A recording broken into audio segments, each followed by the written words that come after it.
Halo, perkenalkan nama saya Yunita dengan NPM 2042030 dari kelas 5 AKMC. Di sini saya akan mereview kembali mengenai Sustainability Report 2022 pada PT Harvin Konsultindo Batam. Yang di sini pertama terdiri dari daftar isi yang mana berisi ikhtisar kinerja keberlanjutan, kata sambutan, profil perusahaan, topik material, aspek ekonomi, aspek lingkungan, aspek sosial, dan indeks GRI. Selanjutnya, di sini ada ikhtisar kinerja keberlanjutan. Nah, di ikhtisar kinerja keberlanjutan ini terdapat pencapaian kinerja ekonomi pada PT Harvin, lalu juga ada pemakaian listrik, kertas, air, dan BBM. Di sini juga ada mengenai karyawan, yaitu perekrutan karyawan dan penggantian karyawan. Selain itu juga terdapat tunjangan karyawan dan rasio gaji.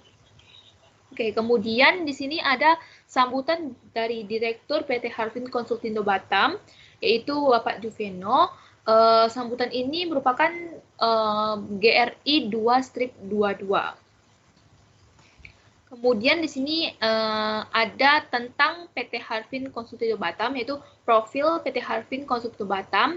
Di sini merupakan GRI 2/1, 2/6. Di sini ada penjelasan mengenai nama perusahaannya, bidang usahanya, tahun berdiri, status badannya, lokasi, dan kegiatan dari PT Harvin Konsultindo Batam ini. Kemudian di sini ada visi misi dari perusahaan, yang mana visinya adalah memberikan pelayanan yang optimal dan profesional kepada semua klien. Nah, untuk mencapai visi ini, PT Harvin Konsultindo memiliki misi, diantaranya ada memberikan konsultasi yang profesional dan mampu menyelesaikan masalah klien. Lalu yang kedua ada memberikan jasa yang terbaik dan tepat waktu. Yang ketiga ada membangun hubungan yang baik dengan klien. Nah, di sini juga terdapat kontak dari PT Harvin Konsultindo Batam. Nah, untuk kontak sendiri, itu merupakan GRI 2/3. Kemudian ada struktur tata kelola perusahaan. Di sini merupakan GRI 2/9, 2/10, 2/11, 2/12, 2/13. Di sini ada menjelaskan mengenai tujuan penerapan tata kelola pada PT Harvin Batam, lalu juga ada menjelaskan mengenai pemegang saham, struktur organisasi yang mana direkturnya adalah Pak Juveno Chong, komisarisnya Pak Kingi, dan terdapat 5 karyawan, yaitu Agustinus, Epensius, Febrianti, Ivon, dan Riko. Kemudian ada struktur tata kelola perusahaan, di mana di sini merupakan GRI dari 2/14, 2/15, 2/16, dan 2/18. Kemudian juga ada menjelaskan mengenai entitas perusahaan, yaitu GRI 2/2, di mana PT Harvin ini tidak mempunyai anak perusahaan. Lalu untuk rantai pemasok 2/2, ini PT Harvin itu merupakan perusahaan jasa, maka dia tidak ada pemasok khusus, adanya cuma pemasok seperti pemasok kertas, tinta printer, alat tulis. Lalu kemudian ada periode dan frekuensi pelaporan, di mana merupakan GRI 2/3, 2/4, 2/5. Lalu di sini ada karyawan dan pekerja bukan karyawan, yang mana menjelaskan GRI 2/7, 2/8, 2/9, 2/20, 2/21. Di sini menjelaskan karyawan dari PT Harvin terdapat 5 orang karyawan, lalu juga 5 orang karyawan ini itu tidak ada yang di bawah umur. Mereka semua sudah lulus SMA, dan juga terdapat pekerja yang bukan pekerja asli di PT Harvin, yaitu seorang kurir untuk mengirimkan dokumen. Lalu terdapat kepatuhan hukum pada PT Harvin Konsultindo Batam. Di sini merupakan GRI 2/27. Lalu ada komitmen kebijakan. Di sini merupakan GRI 2/23, 2/24, 2/25, 2/26. Di sini komitmennya adalah tujuan, fokus, perilaku utama, dan ambisi. Lalu di sini ada keanggotaan asosiasi, di mana GRI 2/28. Nah, untuk asosiasi sendiri, PT Harvin itu belum bergabung ke anggota asosiasi. Lalu untuk perjanjian perundingan kolektif, di sini GRI 2/30.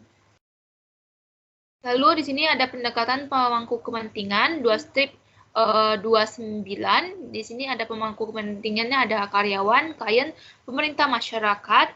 di mana kalau karyawan itu pemangku kepentingan dari internal, kalau klien, pemerintah, dan masyarakat itu pemangku kepentingan dari eksternal.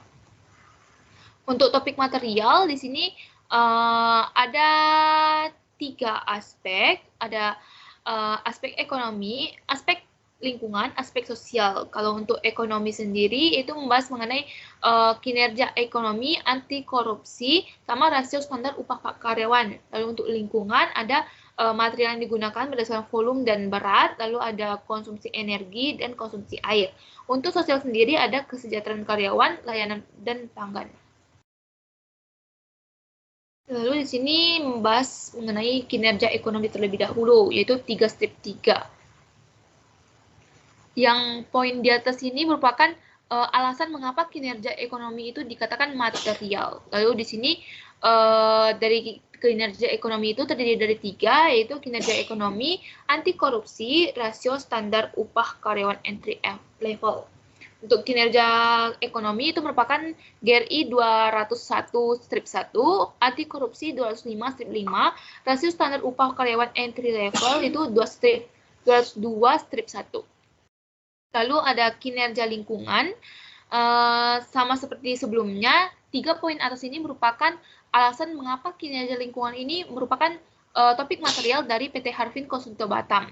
Lalu terdapat 3 poin juga, yaitu ada material yang digunakan berdasarkan volume dan berat, itu merupakan GRI 301 strip 1. Lalu ada konsumsi energi dengan GRI 302 strip 1, konsumsi air 303 strip 5.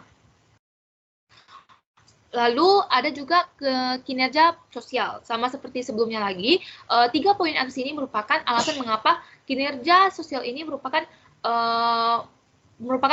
topik material dari PT Harvin Konsulto Batam. Jadi untuk kinerja sosial sendiri, yang pertama ada perekrutan karyawan, yaitu GRI 401 strip 1, lalu ada tunjangan karyawan, GRI 401 strip 2, lalu ada pengaduan karena pelanggaran privasi pelanggan dan hilangnya data, yaitu GRI 418 strip 1. Selanjutnya di sini ada indeks GRI dari PT Harvin Konsulto Batam. Di sini terdapat 42, yang mana yang pertama itu ada pengungkapan umum, yaitu GRI 2 strip 1, mulai dari detail organisasi sampai dengan GRI 2 strip 30, yaitu perjanjian perundingan kolektif. Lalu ada topik material, di mana ada GRI 3 strip 1, 3 strip 2, lalu ada kinerja ekonomi, ada GRI 3 strip 3, lalu ada GRI 201 strip 1, lalu ada GRI 205 strip 2, dan ada GRI 202 strip 1. Kemudian ada kinerja lingkungan, yaitu pertama ada GRI 3 strip 1, GRI 301 strip 1, GRI 302 strip 1, GRI 303 strip 5. Kemudian kinerja sosial. Di sini ada GRI 3 strip 3, GRI 401 strip 1, GRI 401 strip 2. Oke, sekian laporan keberlanjutan dari PT Harvin Konsulto Batam. Terima kasih.